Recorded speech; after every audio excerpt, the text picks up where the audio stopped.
Jauh sebelum ini terjadi, kurang lebih kamu kalau cek di YouTube saya, sekitar 2 atau 3 bulan yang lalu ya, saya sudah di awal mengkampanyekan. Jangan kampanye gagal bayar. Saya sudah bilang di awal. Mungkin bagi kalian yang sudah lama ngikuti channel ilmu pasti tahu. Karena apa? Karena kampanye gagal bayar itu juga bisa dipidanakan. Ya, itu juga bisa menjadi sebuah problem tersendiri. Assalamualaikum warahmatullahi wabarakatuh. Selamat siang dan salam sejahtera untuk kita semua. Selamat datang di channel Ilmu Official, channel yang mungkin memang dari awal sudah mulai banyak konten-konten soal keuangan dan soal solusi tentang bagaimana ketika kita terjerat yang namanya hutang ya, baik hutang pinjol maupun hutang bank konvensional. Hari ini lagi viral ya soal fenomena pro kontra gagal bayar di media sosial, terutama ketika ini direspon oleh ketua AFPI atau FBI itu sendiri, yang kemudian akan melaporkan beberapa orang-orang yang membuat konten atau membuat kampanye atau membuat satu sistem yang membuat orang harus gagal bayar. Nah, ini terjadi pro kontra. Nah, jauh sebelum ini terjadi, kurang lebih kamu kalau cek di YouTube saya, sekitar 2 atau 3 bulan yang lalu ya, saya sudah di awal mengkampanyekan.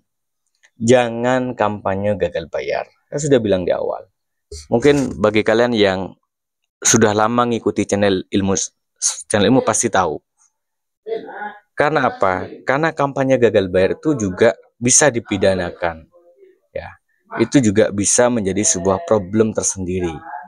Yang benar adalah solusi bagaimana ketika bisa mengeluarkan orang dari stres gara-gara hutang pinjol yang berkepanjangan. Saya bilang begitu.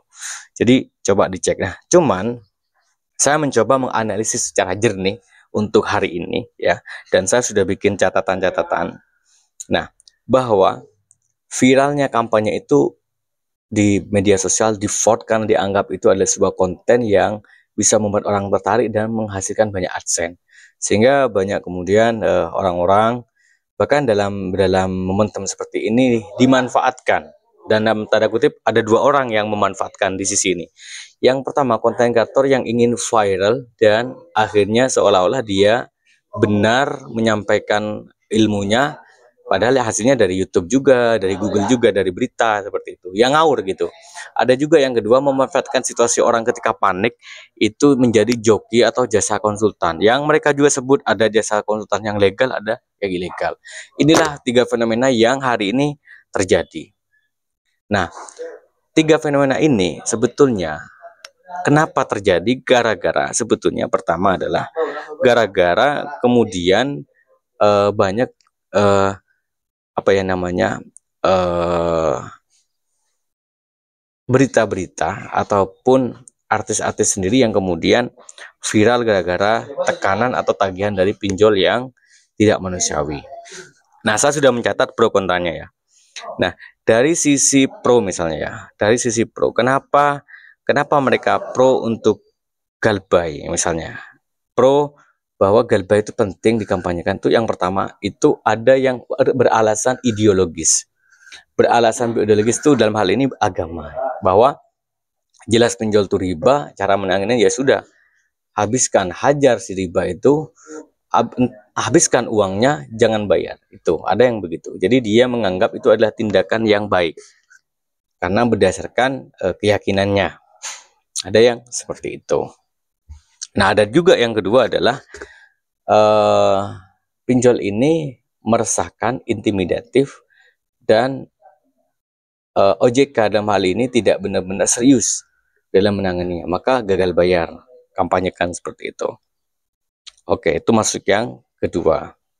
Kemudian yang ketiga adalah orang yang pro gagal bayar biasanya itu dilatar belakangi sebuah peristiwa atau kejadian di mana benar-benar menyesakkan dirinya atau menyakitkan dirinya selama dia terjerat yang namanya pinjol. Sementara yang kontra adalah biasanya yang kontra, satu, dia perspektif pejabat. Artinya di sini adalah orang-orang yang memang menangani hal itu gitu. Jadi kata dia, pindar, sekarang menyebutnya pindar, itu sudah legal. Dan legal ini jangan sampai kemudian dilawan dengan kampanye. Kenapa? Karena saat dilawan dengan kampanye yang berpengaruh betul seperti ini, banyak sekali perusahaan-perusahaan fintech yang mengalami kerugian yang cukup besar, sehingga mereka tidak terima. Dan tentu juga perspektif perusahaan, ya, perusahaan pasti nggak mau tinggal diam, meskipun sudah ada misalnya analisis soal asuransi misalnya, mitigatif lah, tapi tetap aja yang namanya orang sudah gagal bayar ya habis, karena pinjol itu bergantung pada uang yang dia keluarkan, dia dapat berapa, kan seperti itu. Nah, itulah fenomena yang ingin saya sampaikan pada video hari ini. Dan saya posisinya, begitu kan pertanyaan. Posisi saya jelas di awal, 3 bulan yang lalu saya sudah jelas, saya kampanye. Jangan kampanye gagal bayar. Kampanye gagal bayar itu dijelaskan, diedukasi mengapa Anda harus gagal bayar, itu aja. Jadi, mengapa orang harus gagal bayar ketika seperti apa? Nah, contoh misalnya nih ya, ada orang ya, keluarganya mau berantakan nih. Dia sudah punya utang di pinjol yang sampai 11 aplikasi. Dari 11 aplikasi tadi itu akhirnya karena dia terjebak dari macam 11 aplikasi dan dia pekerjaannya misalnya penghasilannya hanya bisa mampu bayar di satu aplikasi, maka otomatis orang seperti ini dia harus bisa memprioritaskan mana yang harus dilakukan. Betul kan? Nah, untuk melakukan prioritas mana uang yang harus dia keluarkan, maka dia pasti adalah kebutuhan hidupnya, karena untuk menyambung hidup. Misalnya kebutuhan anaknya, kebutuhan sekolahnya. Sementara dari 11 aplikasi yang melakukan penagihan itu, otomatis harus digagal bayar. Seperti itu. Nah, inilah yang saya maksud definisi dari gagal bayar situasional.